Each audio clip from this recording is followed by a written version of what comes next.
प्रिय विद्यार्थियों,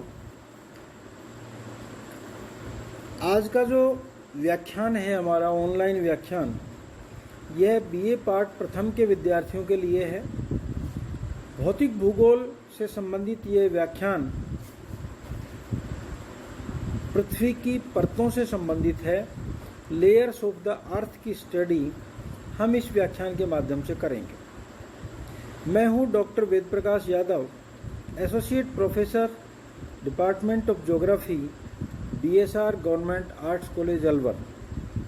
तो आइए, अब से पहले हमने पृथ्वी की आंतरिक संरचना के बारे में विभिन्न जो प्रमाण हैं उनका अध्ययन किया था, और अब हम विभिन्न विद्वानों ने अपनी अपनी दृष्टि से अपने अपने अध्ययनों के मुताबिक पृथ्वी की आंतरिक भाग में धरातल से लेकर के उसके अंतरतम भाग तक कितनी परतें मानी हैं। ये तो प्रमाणित हो गया है कि पृथ्वी धरातल से लेकर के उसके अंतरतम भाग तक विभिन्न परतों में बटी हुई है। तो ये जो परतें हैं ये कितनी हैं, उनकी क्या विशेषताएं हैं, इसके ऊपर अलग अलग विद्वानों के अलग अलग विचार हैं। उन विचारों में कहीं ना कहीं थोड़ा बहुत भेद, कुछ भिन्नताएं अवश्य दिखाई देती हैं। तो आइए हम कुछ महत्वपूर्ण विद्वानों के विचारों की यहाँ चर्चा करें। एक विद्वान हुए हैं सुएस महोदय। सुएस महोदय ने पृथ्वी की जो धरातल से लेकर के अंतरतम का जो भाग है उसको 3 समानांतर परतों में बांटा है। ये जो 3 समानांतर परतें हैं उनका उन्होंने नाम वहाँ जो विद्यमान जो पदार्थ हैं, जो तत्व हैं, उनके आधार पर रखा है। उन्होंने जो सबसे ऊपरी परत बताई है उसका नाम उन्होंने दिया सियाल, जो कि ऊपरी परत जो क्रस्ट है उसके नीचे पाई जाती है, जिसको सियाल कहा। सियाल शब्द SIAL से बना है। SI का अर्थ यहाँ सिलिका है और AL एल्यूमिनियम का जो प्रथम 2 अक्षर हैं उनको लेकर के बना है। तो इस तरह से उन्होंने जो सबसे ऊपर की परत अपन क्रस्ट कहें, उस क्रस्ट को छोड़ करके जो आती है उसको सियाल नाम दिया है। और सियाल के लिए उन्होंने ये बताया कि इसका जो औसत घनत्व है वो 2.9 है और इसकी जो औसत गहराई है वह 50 से 300 किलोमीटर तक पाई जाती है, और इसमें मुख्य रूप से ग्रेनाइट शैलों की प्रधानता है। ये सुएस महोदय ने अपने अध्ययन के द्वारा पाया। और दूसरी परत जो सियाल के नीचे स्थित है उसका नाम उन्होंने सीमा दिया, और सीमा में Si+Ma अर्थात सिलिका प्लस मैग्नीशियम की प्रधानता रहती है, इसलिए इसका नाम सीमा रखा गया। इस परत का जो औसत घनत्व है वो सियाल की तुलना में अधिक है, और सियाल का 2.9 औसत घनत्व था, तो इसका 2.9 से 4.7 तक घनत्व उन्होंने बतलाया। और गहराई इसकी जो बतलाई सुएस महोदय ने वह 1000 से लेकर के 2000 किलोमीटर तक बतलाई। तो इस तरह से दूसरी जो सीमा परत है 1000 से 2000 किलोमीटर की गहराई तक है, 2.9 से 4.7 तक इसका औसत घनत्व पाया जाता है। और यहाँ बेसाल्ट शैलों की अधिकता पाई जाती है, बेसाल्ट शैलें अधिक पाई जाती हैं, और इस परत से ज्वालामुखी के लिए लावा की प्राप्ति होती है, ऐसा माना जाता है। ऐसा उन्होंने सुएस महोदय ने बतलाया। तीसरी परत सुएस महोदय ने निफे बताई, जो कि सीमा के नीचे है। इस निफे में Na+Fe जो धातुएं हैं उनकी अधिकता है। Na का मतलब निकिल है और Fe का मतलब फेरम है। तो निकिल और लौह धातु की यहाँ पर अधिकता है, इस कारण से यहाँ सर्वाधिक घनत्व भी पाया जाता है। और इस परत का घनत्व उन्होंने औसत घनत्व बताया 11, और ये भू केंद्र तक विस्तृत है। भू केंद्र तक इसकी व्यापकता है। इस परत का व्यास लगभग 6880 किलोमीटर है। लोहे की उपस्थिति अधिक होने के कारण ही पृथ्वी की जो चुंबकीय शक्ति है उसका गुण भी प्रमाणित हो जाता है।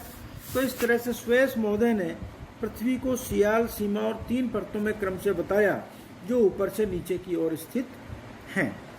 और अब आइए हम डेली के मत का अध्ययन करते हैं। डेली महोदय ने भी पृथ्वी को 3 संकेंद्रीय परतों के रूप में बतलाया, उन्होंने 3 संकेंद्रीय परतों को ऊपर से नीचे की ओर क्रम से आउटर जोन अर्थात बाह्य परत, इंटरमीडिएट जोन मध्यवर्ती परत और सेंट्रल जोन या केंद्रीय भाग के रूप में, केंद्रीय परत के रूप में उन्होंने इसको रखा। अब हम बात करते हैं कि डेली ने जो आउटर जोन है उसकी क्या विशेषताएं बतलाई हैं। तो डेली कहते हैं कि पृथ्वी की जो बाह्य परत है, जो उसका आउटर जोन है, इसकी रचना सिलिकेट पदार्थों से हुई है और इसका जो औसत घनत्व है उन्होंने 3 बताया और इसकी जो औसत मोटाई है वो 1600 किलोमीटर के आसपास बतलाई है। ठीक इसी प्रकार से जो इंटरमीडिएट जोन है उसके बारे में डेली ने बताया कि इसका जो घनत्व है वो 4.5 से लेकर के 9 तक पाया जाता है और इसकी मोटाई 1280 किलोमीटर तक है। सेंट्रल जोन का जहां तक प्रश्न है, डेली के मतानुसार इसका घनत्व 11.6 है अर्थात ऊपर की दोनों परतों से अधिक है, सर्वाधिक है और इसका व्यास उन्होंने 7040 किलोमीटर बतलाया। तो डेली ने भी स्वेस की तरह 3 भाग किए, तीनों भागों में लगभग मिलती जुलती बातें उन्होंने बतलाई हैं, लेकिन घनत्व को लेकर के कुछ भिन्नताएं अधिक यहाँ पर मध्यवर्ती परत में उन्होंने बतलाई हैं। बाकी लगभग मिलता जुलता है स्वेस से डेली का मत।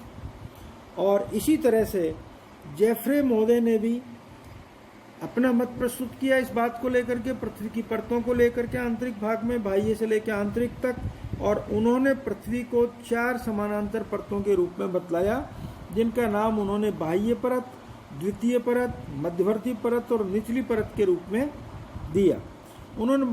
उन्होंने बतलाया जेफ्री महोदय ने कि जो बाह्य परत है वो अवसादी शैलों से निर्मित होती है, उसके नीचे की सरल ग्रेनाइट शैलों से बनी है। मध्यवर्ती जो भाग है, मध्यवर्ती जो परत है वो थैचिलाइट और डायोराइट शैलों से निर्मित है और जो सबसे निचली परत है, सबसे आंतरिक भाग में जो परत है वो ड्यूनाइट और पेरिडोटाइट और साथ में एग्लोजाइट शैलों से निर्मित हुई मानी है उन्होंने। तो इस तरह से जेफ्री महोदय ने स्वेस और डेली से भिन्न एक मत रखा और उन्होंने पृथ्वी को 4 परतों में बांटा। ठीक इसी प्रकार से अन्य विद्वानों ने भी अपने विचार रखे हैं और इस क्रम में जो वांडर ग्राट महोदय हैं उन्होंने पृथ्वी की रचना को 4 भागों में बांटा। वांडर ग्राट भी जेफ्री की तरह से 4 भाग करते हैं पृथ्वी के विभिन्न परतों के रूप में, और ये जो 4 भाग हैं उन्होंने इसका सबसे ऊपरी भाग का नाम दिया बाह्य शियाल आवरण या स्थल मंडल वो कहते हैं, इसको लिथोस्फीयर कहते हैं और इसकी गहराई 100 किलोमीटर बताई है जो ग्रेनाइट शैलों से बना है और इसमें सिलिका और एल्यूमिनियम तत्वों की प्रधानता है।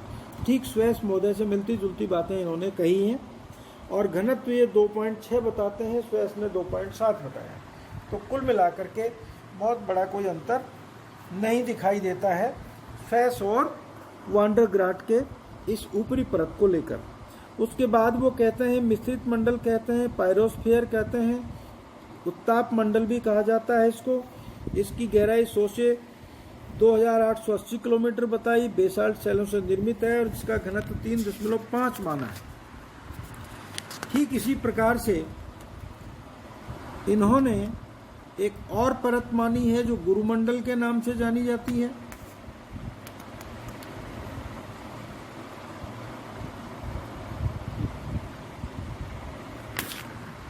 गुरुमंडल है ये 2880 किलोमीटर के नीचे भूकेंद्र तक विस्तृत है और इस परत की रचना में निकिल और लोहे की अधिकता पाई जाती है।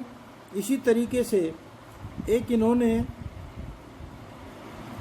मिश्रित मंडल के नाम से भी बात कही है। ये मिश्रित मंडल है जिसमें लोहा निकिल मिलते हैं, मैग्नीशियम की अधिकता पाई जाती है और ये लगभग 2900 किलोमीटर की गहराई तक 1140 किलोमीटर से 2900 किलोमीटर तक मिलती है। तो इस तरह से अनेक विद्वानों ने अलग अलग अपने विचार जो पृथ्वी की आंतरिक परतें हैं उनको लेकर के रखे हैं और 3 या 4 परतों में अलग अलग विद्वानों ने इस पृथ्वी की बाह्य से आंतरिक भाग को रखा है। और इसके बाद ये सारे प्राचीन विद्वान हैं। अब हम बात करते हैं आधुनिक विद्वानों की, आधुनिक मत की। तो आधुनिक मत की यदि हम बात करते हैं तो अभिनव मत के अनुसार पृथ्वी को 3 भागों में विभक्त किया जाता है, 3 परतों में, 3 मंडलों में बांटा जाता है। इनको हम क्रम से क्रस्ट, मेंटल और कोर के नाम से जानते हैं। हिंदी में हम इनका नामकरण भूपटल, मेंटल या मध्यवर्ती परत और अंतरतम के रूप में करते हैं। तो ये था पृथ्वी की जो विभिन्न परतें हैं उनको लेकर के जानकारी।